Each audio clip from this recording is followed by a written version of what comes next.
नमस्कार शेतकरी मित्रांनो, मी आज आलेलो आहे राहाता तालुक्यातील नांदुरी या गावी. मी सर्वप्रथम माझी ओळख करून देतो. माझा परिचय नरेश माळवे, श्री ॲग्रो ऑर्गॅनिकच्या वतीनं आपलं सर्वांचं स्वागत करतो. आज माझ्यासोबत नांदूर गावातील प्रगतशील शेतकरी निर्मळजी आहेत. मी निर्मळजींना विचारणार आहे. आपण पाहू शकाल की या ठिकाणी मागे जो आल्याचा सुंदर असा प्लॉट आहे, त्या प्लॉटचं व्यवस्थापन करत असताना निर्मळजींनी खूप छान प्लॉट डेव्हलप केलेला आहे. सर नमस्कार. नमस्कार. आपलं स्वागत आहे. आपण इतका सुंदर हा प्लॉट डेव्हलप केलेला आहे. तर आल्याचं पीक हे किती वर्षापासून आपण घेतात? नाही, आल्याचं पीक मी पहिल्याच वर्षी केलेलं आहे, पण याच्या अगोदर मी बाकीच्या पिकांवर काम केलेलं आहे. शेतीची बऱ्यापैकी थोडंफार मला अभ्यास केलेला आहे. मी या क्षेत्रामध्ये जवळजवळ 20 ते 25 वर्षापासून आहे. मी स्वतः कन्सल्टंट आहे ॲग्रीचा, त्याच्यामुळं शेती बऱ्यापैकी करतो. तर आता आपला हा 3.5 एकराचा प्लॉट आहे. तुम्ही 3.5 एकराचा प्लॉट पूर्ण दाखवा.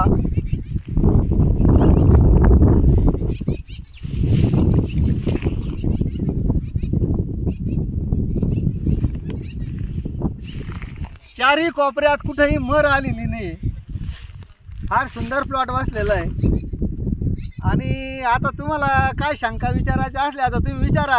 आम्ही याच्या अगोदर हंटिन ऑर्गॅनिक्स फरीदाबाद या कंपनीच्या यूट्यूब चॅनलवर 10 नोव्हेंबरला एक व्हिडिओ टाकला होता.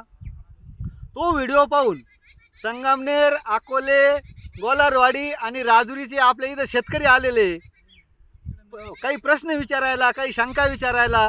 तर आपण आता त्यांच्याकडे जाणार आहे. ते काय म्हणतात, काय नाही, त्यांच्या काय प्रश्न आहे, काय शंका आहे, त्याचे आपण उत्तरं देणार आहे. तर चला आपण तिकडे जाऊ. आता जाऊया सर. तत्पूर्वी एक छोटेसे 1-2 प्रश्न फक्त मी तुमचे विचारणार आहे. विचारा. आपण सांगितलं की हा पहिलेच वर्ष तुमचा प्लॉट करण्याचं. पहिल्या वर्षी देखील इतका सुंदर असा प्लॉट तयार झालेला आहे. या भागात अनेक आले उत्पादक आहे. माझे अकोले तालुक्यामध्ये खूप सारे आले उत्पादक आहे. आपला व्हिडिओ झाल्यानंतर अनेकांनी त्या ठिकाणी प्रेरणा घेतली. परंतु हे व्यवस्थापन करत असताना एका बाजूला केमिकल बुरशीनाशक वापरून त्या ठिकाणी बरेचसे प्लॉट बऱ्यापैकी त्या ठिकाणी संपलेत किंवा बुरशीने खूप मोठा अटॅक आलेला आहे. मग सडकूज असेल, कंदकूज असेल, त्या ठिकाणी खूप मोठ्या अडचणी निर्माण झालेल्या आहे. ह्या परिस्थितीमध्ये नेमकं आपण असं कुठं कशा पद्धतीने व्यवस्थापन केलं का एवढ्या मोठं 3 एकराच्या प्लॉटमध्ये मला एकही ठिकाणी कुठे मरीचा, कुठे मला प्रादुर्भाव दिसत आहे, तर त्याबद्दल शेतकऱ्यांना काय सांगा? मरसाठी मी हंटिन ऑर्गॅनिक्स प्रायव्हेट लिमिटेड फरीदाबादचं डिस्निल सॉईल म्हणून एक प्रॉडक्ट आहे. तर डिस्निल सॉईलची मी सीड ट्रीटमेंट केलेली आहे. आल्याचं बेनं भिजवलेलं आहे डिस्निल सॉईलमध्ये पहिली. दुसरा डोस आल्याची लागवड झाल्या 15 दिवसाच्या आत दुसरा डोस दिलेला आहे. आणि तिथून पुढे दर 30 दिवसांनी, म्हणजे आता 5.5 महिन्याचं आलं झालेलं आहे. माझी लागवड ही 12 जून 2024ची आहे आणि आज तारीख आहे 25 नोव्हेंबर 2024. तर आता जवळजवळ 5.5 महिन्याचा प्लॉट झालेला आहे.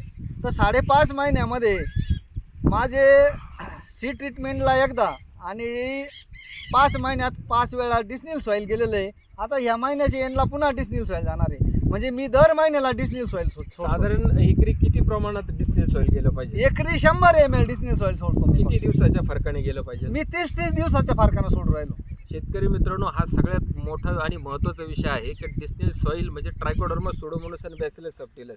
एका बाजूला केमिकल बुरशीनाशक आणि दुसऱ्या बाजूला डिस्निल सॉईल, जे आपण त्या ठिकाणी ऑर्गॅनिक फॉर्ममध्ये म्हणूयात. ते अत्यंत चांगले रिझल्ट त्यांना त्या ठिकाणी मिळालेले आहेत.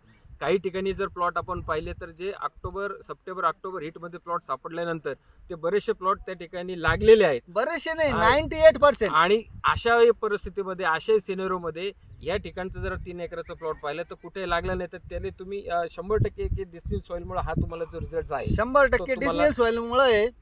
पण मरीचं नियोजन करताना कंदमाशीचं नियोजन तेवढंच महत्त्वाचं आहे. कारण कंदमाशी नाही आली तर मर पण येत नाही.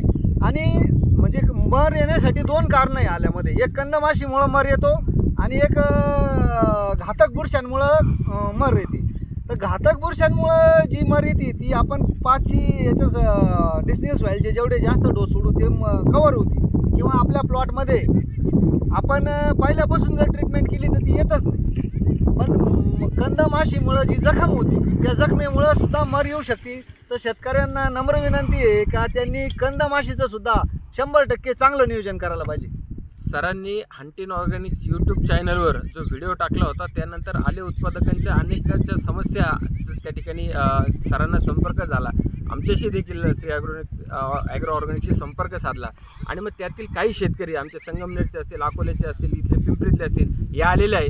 त्यांच्यासोबत आपण आता हितगुज साधणार आहोत, चर्चा करणार आहोत. आपण त्यांच्याशी चर्चा करणार आहोत. तर मग सर, माझी आपल्याला विनंती आहे की आपण त्यांच्यासोबत शेतकऱ्यांचे प्रश्न जे आहेत त्यांच्या प्रश्नांना आपण उत्तर देऊन त्यांचं देखील आपण शंकांचं समाधान करूयात. धन्यवाद. Thank you sir. का इथून माग आल्यामध्ये तर मी आपलं व्हाईट ग्रब किंवा उमणीचा फार त्रास होता. तर मी पहिल्यापासून लागवड झाल्या 5व्या दिवशी हंटिन ऑर्गॅनिकचं एक टर्मिकॉन वापरलेलं आहे आणि ते सलग दर महिन्याला वापरतो. त्याच्यामुळं माझ्या प्लॉटमध्ये व्हाईट ग्रबनं सुद्धा जखम केलेली नाही आणि जखम नाही झाली का मरीला बराच कंट्रोल येतो. दुसरी अशी गोष्ट, निमॅटोडसाठी मी हंटिन ऑर्गॅनिकचं निमातोड म्हणून प्रॉडक्ट आहे ते पण दर महिन्याला वापरतो. मी लागवड झाल्या 10व्या दिवशी निमातोडचा पहिला डोस दिला होता. त्याच्यानंतर प्रत्येक 30 दिवसांनी दर महिन्याला निमातोड वापरतो. म्हणजे मला सांगायचं तात्पर्य एवढंच आहे का तुम्हाला हंटिन ऑर्गॅनिक्स प्रायव्हेट लिमिटेडचे प्रॉडक्ट वापरायचे असतील तर ते पहिल्यापासून वापरा.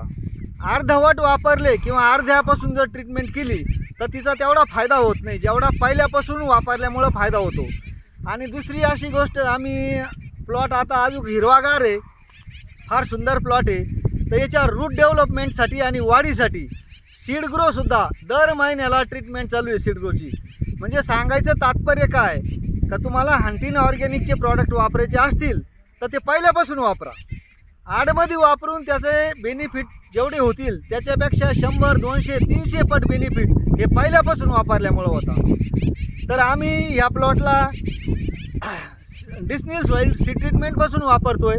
टर्मिकॉन 5व्या दिवसापासून वापरतोय. डिस्निल सीड ग्रो हे दर महिन्याला देतोय. असे सीड ग्रो, निमातोड, टर्मिकॉन आणि डिस्निल सॉईल 4ही प्रॉडक्ट पहिल्यापासून वापरतोय.